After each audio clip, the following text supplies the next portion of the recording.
BLA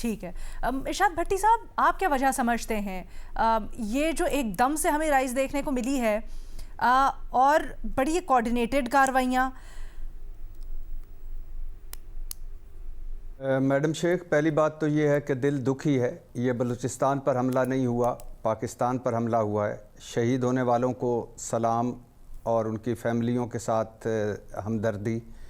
وطن کی خاطر اپنی جان قربان کرنے والوں کو سلام، اور جو اس وقت بھی جان ہتھیلیوں پر رکھ کر ان بزدل دہشت گردوں کے خلاف صف آ رہے ہیں ان کو بھی سلام. یہ بزدل دہشت گرد ہیں جو نہتے معصوموں کو مارتے ہیں. نہ یہ مسلمان کہلانے کے قابل ہیں اور نہ یہ انسان کہلانے کے قابل ہیں. اور دوسری بات میڈم شیخ، ہمیشہ کہتا ہوں، ایک بار پھر کہہ رہا ہوں کہ بلوچستان کے تمام سٹیک ہولڈرز اکٹھے ہوں اور انہیں اکٹھا کیا جائے. جو ناراض ہیں انہیں منایا جائے. جو معاشی، سماجی اور سیاسی ناانصافیاں ہیں انہیں ختم کیا جائے. سب اکٹھے ہوں پاکستان کی خاطر، تبھی اس دہشت گردی پر مکمل طور پر ہم قابو پا سکیں گے. اور یہ نیکسز جو ابھی آپ جن کی بات کر رہی تھیں کہ یہ تحریک طالبان، BLA اور TTP اور ان کے پیچھے طالبان حکومت اور ان کے پیچھے ہندوستان، اب اس میں ایک اور پلیئر بھی شامل ہو گیا ہے جو ابھی اسلام آباد میں ایک رپورٹ ابھی بتائی گئی یا شیئر کی گئی کہ اس میں اسرائیل بھی شامل ہو چکا ہے. اچھا، تو اب ہیں اب ہیں اسرائیل، اور اس کے بتایا گیا کہ خوست، پکتیا اور کنڑ میں جو اس وقت سب سے زیادہ اور افغانستان میں سب سے زیادہ جو NGOز کام کر رہی ہیں وہ ہیں اسرائیل اور شے فاؤنڈیشن، اور یہ دونوں اسرائیلی حکومت کی ہیں. اور طالبان حکومت اور اسرائیلی حکومت بھی قریب قریب آ رہی ہیں. تو ہمارے تینوں دشمن، اسرائیل، بھارت اور جو ہمارے کبھی جن پر ہم نے احسان کیے تھے طالبان حکومت، یہ تینوں اکٹھے ہیں اور ان کی آگے پراکسیز ہیں، وہ بھی اکٹھی ہیں. تو جب تمام دشمن اکٹھے ہو چکے ہیں ہمارے خلاف، جب تمام دشمنوں کی پراکسیز حملہ آور ہیں ہم پر، اور ہم کہیں بھی، خواہ وہ خیبر پختونخوا ہو، خواہ وہ بلوچستان ہو، ہم کہیں بھی اکٹھے نہیں. کیا پاکستان سے بڑی ہو گئی ہماری ناراضگیاں؟ کیا پاکستان سے بڑے ہو گئے ہمارے اختلافات اور جھگڑے؟ کیا ہم پاکستان کے لیے اور پاکستان پر اکٹھے نہیں ہو سکتے؟ اور آخری بات میڈم شیخ، یہ ناکامی ہے بلوچستان حکومت کی، یہ نااہلی ہے بلوچستان حکومت کی. بلوچستان حکومت کی کارکردگی کیا ہے؟ سچی بات ہے، جب بھی کوئی بڑا آپریشن ہے وہ فوج کر رہی ہے. جہاں بھی کوئی بڑی کارروائی ہوتی ہے وہاں فوج ریسکیو کرتی ہے. جہاں بھی کوئی جانیں دینی ہوتی ہیں وہ فوج آگے ہوتی ہے. آج اگر بلوچستان سے یا خیبر پختونخوا سے یہ انٹیلیجنس بیس آپریشن کرنے والی فوج اور جن پر ہم طرح طرح کی باتیں کرتے ہیں، اگر یہ نکال لی جائے تو مجھے بتائیں بلوچستان حکومت کہاں ہے؟ بلوچستان حکومت کی کارکردگی کیا ہے؟ بلوچستان حکومت کی لا اینڈ آرڈر کی پالیسی کیا ہے؟ کیا ہے بلوچستان حکومت کی لا اینڈ آرڈر کی پالیسی؟ سرفراز بگٹی صاحب نے police levies Balochistan law and order کے لیے کیا کیا ہے؟ بلوچستان حکومت کہاں ہے؟ بلوچستان حکومت کی رٹ کہاں ہے؟ سرفراز بگٹی بتا سکتے ہیں کہ شام ڈھلتے ہی کتنے شہروں میں ان کی رٹ قائم رہتی ہے، حکومتی رٹ قائم رہتی ہے؟ اتنے سویلین ادارے، اتنا بجٹ اور بڑے بڑے دعوے، نتیجہ کیا؟ نتیجہ کوئٹہ حملہ، مستونگ، نوشکی، خاران، گوادر، پسنی، مچ. کہاں ہے وہ نیشنل ایکشن پلان؟ اور میڈم شیخ آپ کو یاد ہوگا کہ سانحہ 8 اگست جو وکلا پر دہشت گردی حملہ ہوا تھا، اس پر جسٹس قاضی فائز عیسیٰ کمیشن کا ایک رپورٹ اور سفارشات بھی تھیں. کہاں ہیں وہ رپورٹ اور کہاں ہیں وہ سفارشات؟ جامعہ حکمت عملی، جامعہ مانیٹرنگ، نیکٹا کو فعال کرنا، نمائشی اقدامات نہیں سنجیدہ اقدامات، اقربا پروری نہیں میرٹ. میں تو جب دیکھتا ہوں تو کیا میں کہہ سکتا ہوں اپنے دل پہ ہاتھ رکھ کر کہ یہ بلوچستان کی حکومت میرٹ پر بنی ہے، میرٹ پر سارے کام کر رہی ہے؟ تو جب تک آپ یہ مذمتیں، ہمدردیاں آپ نبٹا جائے گا، کیا جائے گا، آگے بڑھیں گے، یہ کریں گے، وہ کریں گے، اس سے آگے نہیں بڑھیں گے تو کام نہیں ہوگا. پتہ نہیں ہے BLA بھی ایک ہے، پتہ نہیں ہے کہ وہ کہاں رہتے ہیں، پتہ نہیں ہے کہ وہ کہاں سے حملہ آور ہوتے ہیں، پتہ نہیں ہے کہ وہ کون ہیں، ان کے پیچھے کون ہیں. کیا کر رہی ہے بلوچستان حکومت؟ صرف کوئٹہ میں بیٹھ کر بیانات جاری کر رہے ہیں یا بس نمائشی اقدامات کر رہے ہیں؟ تو آپ جب اپنا کام کرنے میں فیل ہو جاتے ہیں پھر آپ کو آپ کی جو یہ گورننس اور پرفارمنس کے گیپ ہیں اس کو فوج پورا کرتی ہے, وہ قربانیاں دیتی ہے, اور پھر جب آپ کو موقع ملتا ہے آپ ان پر چڑھائیاں کرتے ہیں. تو آپ کہاں ہیں؟ آپ کی پالیسیاں کیا ہیں؟ آپ کدھر کھڑے ہیں؟ آپ نے کیا کیا ہے؟ کوئی پوچھ سکتا ہے اس وقت سرفراز بگٹی صاحب کو کہ وہ کیا کر رہے ہیں, انہوں نے ابھی تک کیا تیر مارے ہیں, اس حوالے سے ابھی تک کیا کام کیا ہے؟ کوئی وہ شیئر کر سکتے ہیں ہمارے ساتھ اپنی کارکردگی, اور وہ کیا یقین دلا سکتے ہیں کہ دوبارہ اس طرح کے منظم حملے نہیں ہوں گے؟ کتنے ہوں گے دہشت گرد, کتنے ہوں گے ان کے پاس وسائل؟ آپ حکومت ہیں, کیا کر رہے ہیں آپ؟ بالکل جائز ہے سارے کے سارے, لیکن مجھے ایک چیز بتائیے گا, کیونکہ تاثر ہمیشہ سے یہی ہے کہ بلوچستان حکومت سرفراز بگٹی صاحب کی قیادت میں بڑی ہم آہنگ ہے اور ایک پیج کے اوپر ہے وفاقی حکومت اور ریاست کے ساتھ بنیادی طور پر. آپ اس سے مختلف کیوں سمجھتے ہیں؟ میڈم شیخ, گراؤنڈ پر کس نے کام کرنا ہے؟ ایک پورا انفراسٹرکچر ہے نا. خیبر پختونخوا میں کیا مسئلہ پیدا ہو رہا ہے؟ فوج اپنا کام کر رہی ہے, بالکل الگ سچویشن ہے نا. بلوچستان کی تو اسی طرح سے ہے کہ بگٹی صاحب کا تو کہا جاتا ہے کہ ریاست کے ساتھ وہ ایک پیج کے اوپر ہے. ایک پیج کافی ہے کیا؟ اپنی پرفارمنس, اپنی کارکردگی, اپنی ڈپارٹمنٹس کو ایکوپڈ کرنا, اب فرنٹ سے لیڈ کرنا, یہ کیا نہیں ہونا چاہیے؟ حکومتی ریٹ نہیں ہوتی کیا؟ ٹھیک ہے سر, جائز سوال آتے ہیں آپ کے. میں محمد علی صاحب کے پاس لے کے چلوں گی. محمد علی صاحب, کچھ دیگر سوالات بھی تھے آپ سے, لیکن میرا خیال ہے پہلے بھٹی صاحب نے جو سوالات اٹھائے ان سے شروع کرتے ہیں. کیا آپ یہ سمجھتے ہیں کہ بلوچستان میں جو سرفس کر رہی ہے دہشت گردی, اور خاص طور پہ جو 2 دن کے دوران ہم نے دیکھا, وہ حکومتی نااہلی کا نتیجہ ہے؟ حکومت کی ریٹ ختم ہے اور کوارڈینیشن نہیں ہے افواج کے ساتھ, یہ وجہ ہے؟ بہت شکریہ علینا. دیکھیں, میں سمجھتا ہوں کہ ڈیفینیٹلی جہاں بھی دہشت گردی ہوتی ہے وہ بنیادی طور پہ جو ایک سوشل کانٹریکٹ ہے اس میں جو گیپس ہوتے ہیں اس کو وہ ایکسپلائٹ کرنے کی کوشش کرتی ہے, بیانیے کی سطح پہ بھی اور اپنی لیجیٹیمیسی کے لیے بھی اور ریاست کے خلاف حملوں کو جسٹیفائی کرنے کے لیے بھی. یہ حکمت عملی کے حوالے سے دنیا کی تمام دہشت گرد تنظیمیں ہمیشہ بیڈ گورننس کو ہی اپنا میٹا نیریٹو یا ایجنڈا بناتی ہیں. لیکن بات جو ہے وہ اتنی سادہ نہیں ہے. بھٹی صاحب نے بالکل صحیح کہا کہ بنیادی طور پہ اس وقت پاکستان جو ہے وہ بھارت, افغان طالبان اور اسرائیل تینوں کے نشانے پر ہے. اور میں اس کے حوالے سے کچھ آپ سے اوپن سورس انٹیلیجنس کی انفارمیشن بھی شیئر کر دیتا ہوں. دیکھیے, بی ایل اے جو ہے بنیادی طور پہ ان کا ایجنڈا کیا ہے, وہ کیا چاہتے ہیں. وہ یہ ہم چھوٹے لیول پہ سوچتے ہیں کہ جناب وہ چاہتے ہیں کہ بلوچستان کو ڈسٹیبلائز کر دیا جائے اور یہاں پہ ترقی اور انویسٹمنٹ کا سفر روک دیا جائے. یہ داخلی معاملہ صرف نہیں ہے. اس وقت ان حملوں کا جو معیار اور مقدار اور اسکیل ہے وہ 2-3 چیزیں بالکل واضح کر دیتا ہے کہ اس کی ٹائمنگ, اس وقت مسلم دنیا اور مشرق وسطیٰ کی صورتحال اور مغربی طاقتوں اسرائیل کے ساتھ جو ایران کی کشیدگی ہے بڑھتی ہوئی, اس کو بی ایل اے کیسے ایکسپلائٹ کرنے کی کوشش کر رہی ہے. آپ کو اس کی ٹائمنگ اور اسکیل کو دیکھنا چاہیے. جناب دیکھیے, بی ایل اے چاہتی ہے کہ بلوچستان کو ایک آزاد ریاست بنا دیا جائے, تو وہ صرف پاکستان کے بلوچستان کو آزاد نہیں کروانا چاہتے, وہ ایران کے بلوچستان کو بھی آزاد کرانا چاہتے ہیں. اور اس کا جو ثبوت ہے کھلم کھلا اسرائیلی انکریجمنٹ, سپورٹ اور فنڈنگ کا, وہ امریکہ میں ایک بڑا مشہور تھنک ٹینک ہے, میں شاید پہلے بھی ایک دفعہ آپ کو حوالہ دے چکا ہوں, اس کی ویب سائٹ پہ آپ چلی جائیں, اس کا نام ہے memory.org, MEMRI.org. اس میں بلوچستان کا ایک پورا پروجیکٹ موجود ہے جس میں پورا بیانیہ وہی ہے جو بی ایل اے کا بیانیہ ہے. اس میں برہم داغ بگٹی صاحب کے آرٹیکلز بھی چھپ رہے ہیں, اور اس میں بلوچستان کو پاکستان اور ایران کے ظلم اور قبضے سے آزاد کرانے کا ایجنڈا موجود ہے. اور اس کی سربراہی ایک ایسا سابق اسرائیلی انٹیلیجنس آفیسر کر رہا ہے جو کہ 17 سال موساد میں اہم ترین جگہوں پہ فائز رہ چکا ہے. اور اس کے حوالے سے ان کی کوئی شرمندگی یا کوئی خفیہ کام نہیں ہو رہا, یہ کھلم کھلا ہو رہا ہے. تو اس وقت جو ٹائمنگ ہے ایران, مغربی طاقتوں اور اسرائیل کے درمیان, بہت زیادہ کشیدگی کی.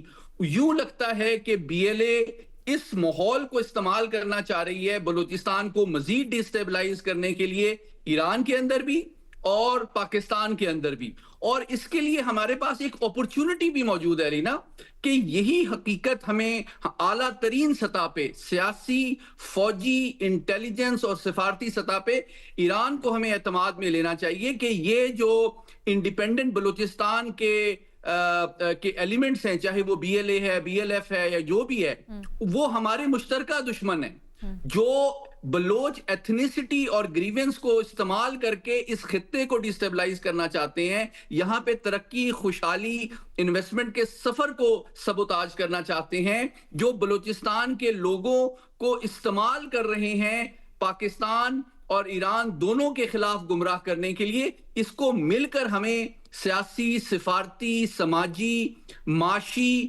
اور انٹیلیجنس کی سطح پر ڈیل کرنا ضروری ہے. ایک انٹیلیجنس کا ایک موڈس سا ہمارا کوارڈینیشن کا ارینجمنٹ ایران کے ساتھ ہے، اچھا، جو کہ فیلڈ مارشل عاصم منیر نے نیگوشیٹ کیا تھا پچھلے سال. لیکن اب میں سمجھتا ہوں کہ اس کو مزید فعال کرنے کی، کوارڈینیشن کی ضرورت ہے، تاکہ ہم صرف ایک دوسرے کے اوپر بلیم نہ کریں، بلکہ اس کو مشترکہ خطرہ اور دشمن سمجھ کر ایک کوارڈینیشن کے ذریعے سے اس کا خاتمہ کریں، تاکہ نہ ان کو سپیس ایران کے اندر ملے، نہ پاکستان کے اندر ملے، اور ہم مل کر جو اس خطے میں ترقی خوشحالی کے دشمن ہیں ان کا مقابلہ کر سکیں.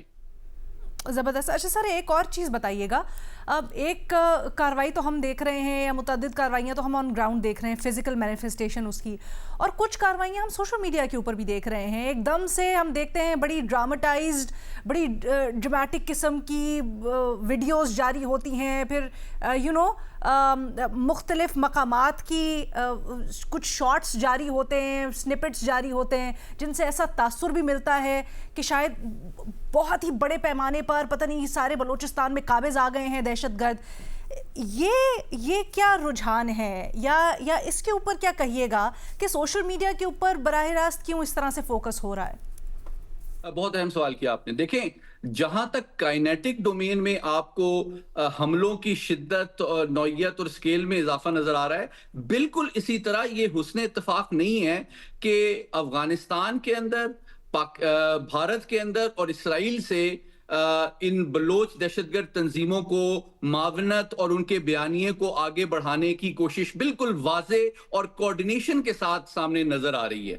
تو آپ دیکھتے ہیں کہ آپ کو یاد ہوگا کہ جب افغانستان اور پاکستان میں کشیدگی ہوئی تھی تو بالکل بھارتی جو تمام سوشل میڈیا تھا وہ کھل کر افغان طالبان کے ساتھ کھڑا تھا. پھر اسی طرح جب بنیان المرصوص کا واقعہ ہوا تو اس دوران بھی افغان آئی پی ایڈریسز سے وہی بیانیہ نشر کیا جا رہا تھا جو کہ بھارت سے کیا جا رہا تھا. اور پھر آپ نے دیکھا جب اسرائیل اور ایران کے درمیان کشیدگی ہوئی تو اس میں بھی بھارت نے کھل کر وہاں کے سوشل میڈیا اور میڈیا کمنٹیٹرز نے اسرائیل کا ساتھ دیا. تو میں سمجھتا ہوں یہ جو صورتحال ہے یہ ہمارے ایرانی دوستوں کو بھی، ان کی بھی آنکھیں کھولنے کے لیے کافی ہونی چاہیے کہ ان کا اصل دوست اور دشمن کون ہے، اس میں تمیز کرنی چاہیے. اور وہ ایلیمنٹس اور ممالک جو ہمارے درمیان غلط فہمیاں اور ہمارے ملک کے اندر، ہم دونوں ممالک کے اندر ڈیسٹیبلائزیشن پیدا کرنے کی کوشش کر رہے ہیں، ان کو پہچانیں اور ان کو اپنی صفوں سے نکالیں. آخری بات بہت امپورٹنٹ، آپ کو یاد ہوگا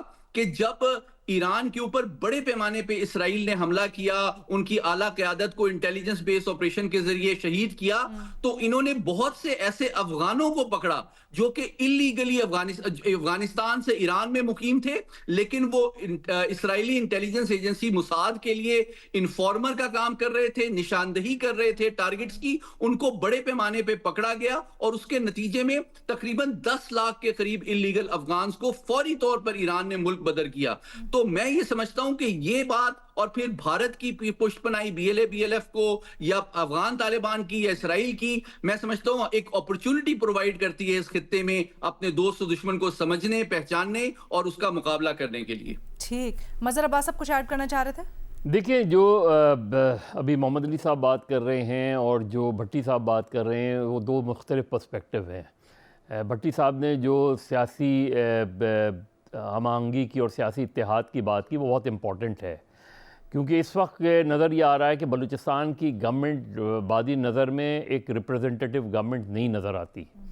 بلوچستان میں آپ کو ہر صورت میں یہ ایک تو ہماری سیکورٹی فورسز جو لڑائی لڑ رہی ہیں وہ بڑی لڑائی ہے, لیکن آپ کو ایک پولیٹیکل سلوشن کی طرف بھی جانا ہے بلوچستان کے, اور اس کے لیے آپ کو بلوچستان کی سیاسی جماعتوں کو, سیاسی قیادت کو, وہ سیاسی قیادت جس نے ہمیشہ جو ہے وہ پاکستان کی بات کی ہے, آئین کی بالادستی کی بات کی ہے, اس کو آپ کو ہر صورت انگیج کرنا چاہیے.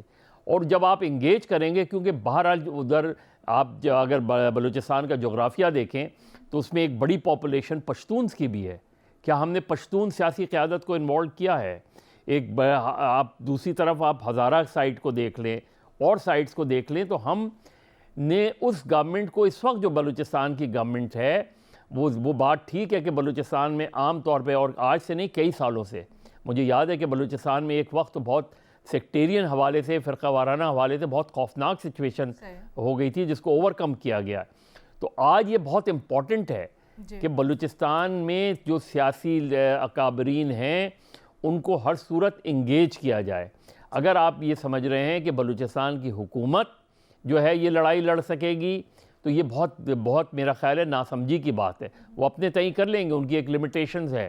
دوسری یہ کہ بلوچستان میں ایک بڑا المیہ یہ رہا ہے کہ بلوچستان میں اب تک جو سیاسی قیادت رہی ہے, حکومتیں رہی ہیں, جو ادھر جو کرپشن کا ایلیمنٹ ہے, جو ڈیولپمنٹ کی راہ میں بہت بڑی رکاوٹ رہا ہے, اس کو کبھی بھی سیریسلی ایڈریس نہیں کیا گیا.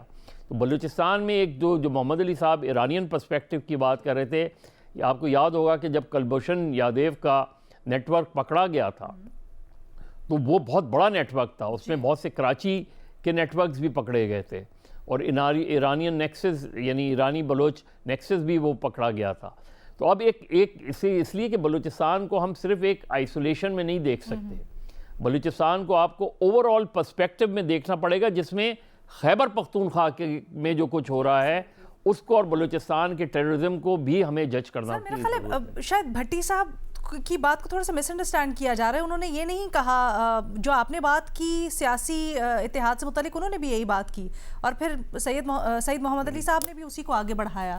آئی تھنک اس کی جسٹ یہی تھی. نہیں تو میں یہی تو کہہ رہا ہوں کہ لیکن بلوچستان کی جو گورنمنٹ ہے, بلوچستان کی گورنمنٹ یہ صرف کہنا کہ بلوچستان کی گورنمنٹ کے بارے میں سیکورٹی ذرائع تو بہت مطمئن ہے. وہ تو یہ کہتے ہیں کہ انہوں نے کوئی 54,000 انگیجمنٹس جو ہے وہ مختلف سیکٹرز میں کی ہیں, لیکن اوور آل جو پرسپیکٹو اس گورنمنٹ کا بنتا ہے کہ وہ ریپریزنٹیٹیو گورنمنٹ نظر نہیں آتی. اوکے ٹھیک ہے جی. ود دیٹ ہم ایک چھوٹی سی بریک کے بعد واپس آئیں گے آپ کے سوالوں کے ساتھ.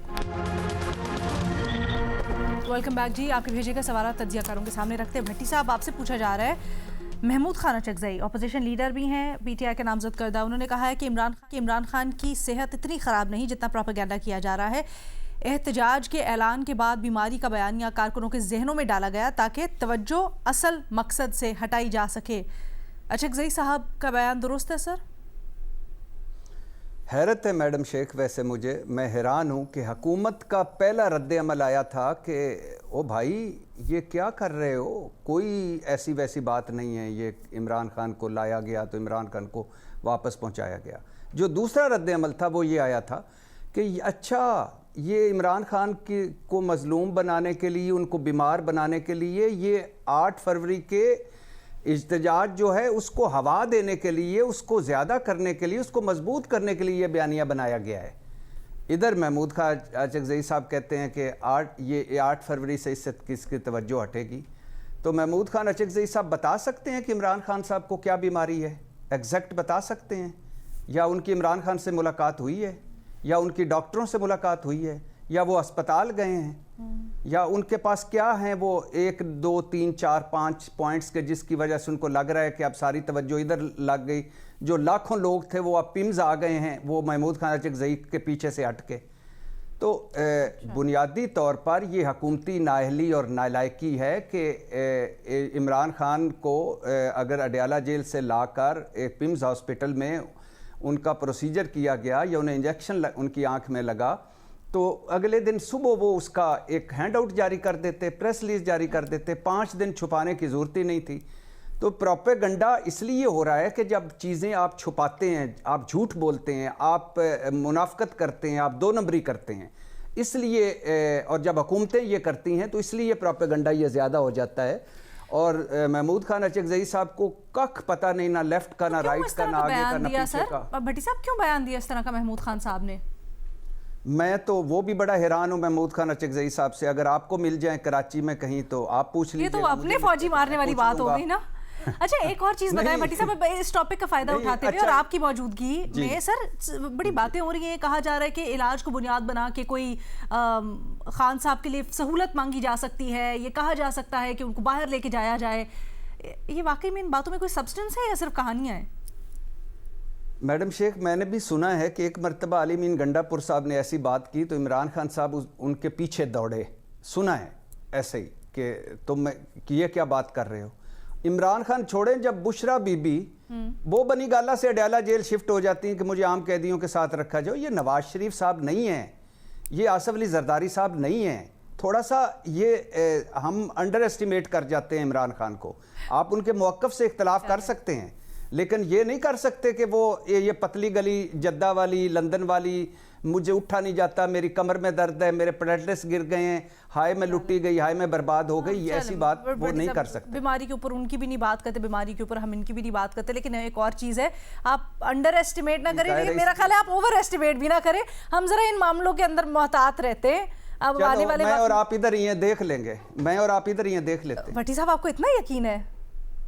ہاں جتنا آپ کو نہیں یقین اتنا مجھے یقین ہے. میں تو محتاط رہتی ہوں بھٹی صاحب، میں تو کیا کروں. نہیں آپ محتاط نہیں ہیں، آپ محتاط نہیں ہیں بھٹی صاحب. میں یقین کریں مجھے، اور کیونکہ بات بیماریوں کی ہو رہی ہے میری نہ صرف بیماری سر، نہ صرف بیماری کی بلکہ سر یہاں پر سیاستدانوں کا ہسٹری رہی کچھ پتہ نہیں چلتا. میں تو اس لیے انسانوں کے اوپر کسی کے اوپر نہیں آپ سیاستدانوں کی بات کر رہی ہیں، عمران خان کی بات. سر وہ بھی سیاستدان ہی ہے، وہ کیا ہے؟ سیاستدان ہوتے تو اب تک باہر آ چکے ہوتے. کیا ہے برہان صاحب سیاستدان ہی ہے تو؟ دوسری بات یہ میڈم شیخ، روایتی سیاستدان جو روایتی سیاست ہے آپ اس کی بات کر رہی ہیں، وہ نہیں ہے. اچھا دوسری بات جو ابھی آپ نے ایک جملہ پھینکا بیماری کا، چونکہ بات بیماریوں کی ہو رہی ہے اور چونکہ بات بیماروں کی ہو رہی ہے تو اس لیے میں نے بھی اعلیٰ حضرت یہی بات کی ہے. اس کے لیے کوئی میرا دل نہیں تھا کہ میں بیماریاں کھول کے آگے رکھوں سامنے. نہیں لیکن آپ کہہ رہے ہیں نا خان صاحب نہیں کریں گے ایسا اور نہیں کر سکتے،